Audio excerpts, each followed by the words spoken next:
what I'd like to do is just show you a quick demo of like how quick this can come together.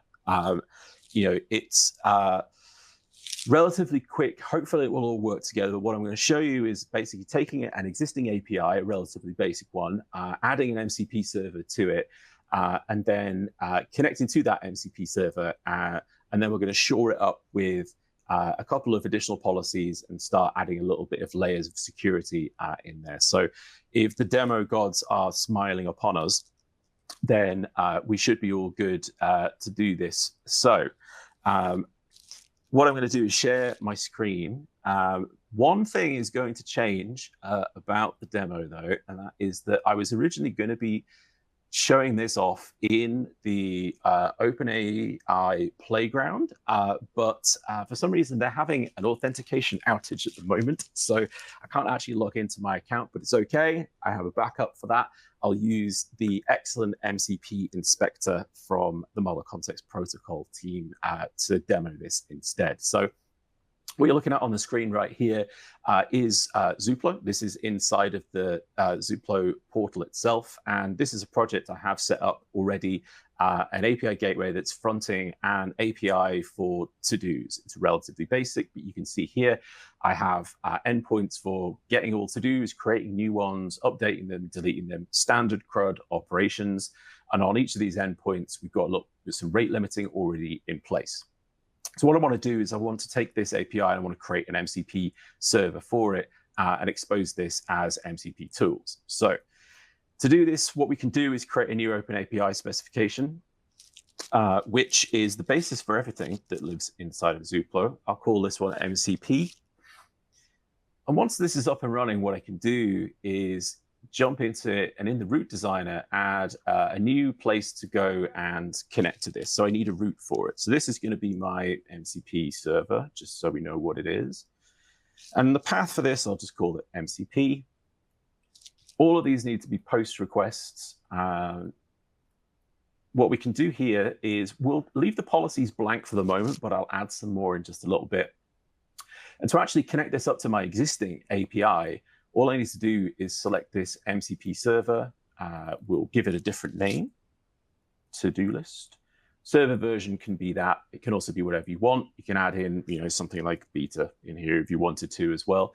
But then all I need to do is point this at the Open API file for my existing API that I have inside of the gateway, which is this right here. It'll take the routes.oas.json by default, but if you have multiple APIs that you're managing in here, you can just go through and pick whichever one you want to create the server for. In this case, it's for this one right here. So if I select that and then click on save, it's going to take these new changes, wrap them all up and deploy them out into the world. And then we can go ahead and connect to it. So if I grab the URL for the project from up here and jump over to the MCP inspector, this is right here. We can see our transport type is already set to streamable HTTP, which is the standard for remote MCP servers.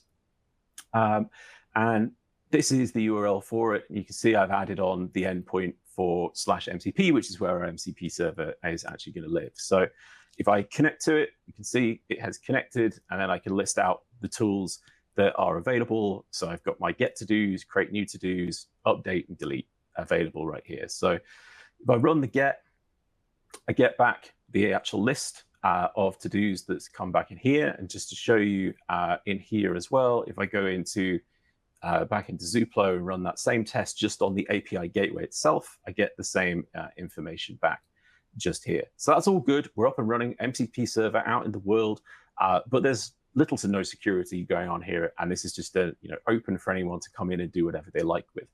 So let's add an additional layer of security in here as well. So we'll do this with API keys. So we'll add API key authentication in here on our requests so that now when we want to hit it, we're going to have to provide an API key in order to actually authenticate that request.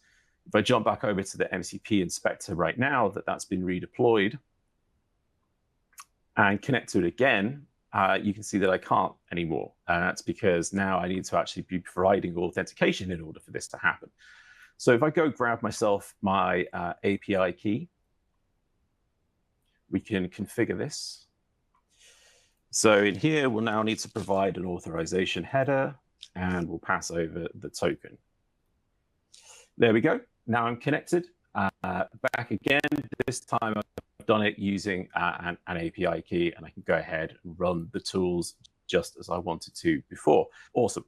So there's an extra aspect of this, of course. Being able to connect to this is all well and good, but as we've already talked about, agents can be quite trigger happy sometimes. And if they're going to hit the API a whole bunch, you are going to want to make sure that the rate limiting does get respected in here as well. But there really isn't much you would need to do to ensure that that happens, because if you've already got your rate limiting policies in place, and again, regardless of what API gateway you're using, you're probably going to have rate limiting in place, at least you should, for all of the routes as well. And I do on this particular API as well. Right now, rate limiting is set to allow 20 requests within a 60-second period.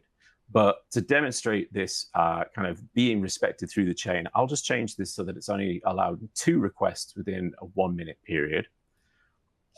I'll save it once more. And again, this is just going to completely rebuild the gateway and deploy it out in just a couple of seconds. So now if we go back to the MCP inspector, and we will reconnect again, clear this out, we'll list our tools.